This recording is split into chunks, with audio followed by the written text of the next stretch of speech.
அனைவருக்கும் வணக்கங்க. நான் நந்திகேஸ்வர அஸ்ட்ராலஜி பேசுகிறேங்க. இப்போ இந்த ராகு காலத்தை பற்றி நம்ம தெளிவாக சொல்கிறோங்க.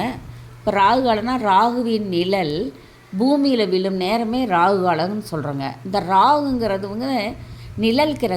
நிழல் கிரகமாக வருங்க, சாயா கிரகம். இதுக்குன்னு சொந்த வீடெல்லாம் கிடையாதுங்க. இந்த ராகு கேதுக்கெல்லாம் சொந்த வீடு இருக்குது. தான் அமர்ந்த வீடு தான் சொந்த வீடுங்க. இந்த ராகு காலத்தில் எல்லாத்துக்கும் ஒவ்வொன்றும் சொல்கிறாங்க. சூரியன் செவ்வாய். இந்த ராகு காலத்துக்கு என்னென்னா தோஷங்கள், பரிகாரங்க, ஏவல், பில்லி, சூனியம், செய்வனை, தீய சக்திகள்லாம் விரட்டி அடிக்கிறது, இந்த போன்ற செயல்கள்லாம் செய்யலாங்க. சுபகாரியங்கள் மட்டும் இதில் செய்யவே கூடாதுங்க.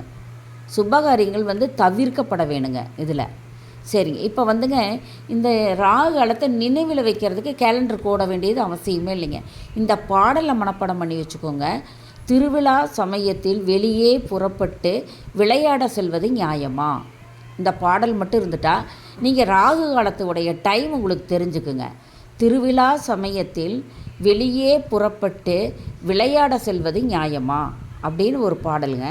தீனா திங்களுங்க, சனி, வெள்ளி, புதன், வியாழன், செவ்வாய், ஞாயிறு. இந்த முதல் எழுத்து வருங்க.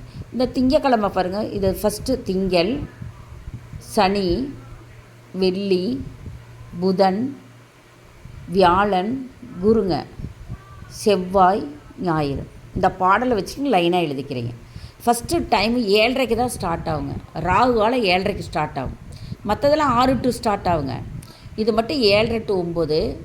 சனிக்கிழமை 9 to 10, 1.5 மணி நேரம் வருங்க. வெள்ளிக்கிழமை 10 to 12, புதன்கிழமை 12 to 1:30, வியாழக்கிழமை 1 to 3, செவ்வாய்க்கிழமை 3 to 4:30, ஞாயிற்றுக்கிழமை 4:30 to 6 PM.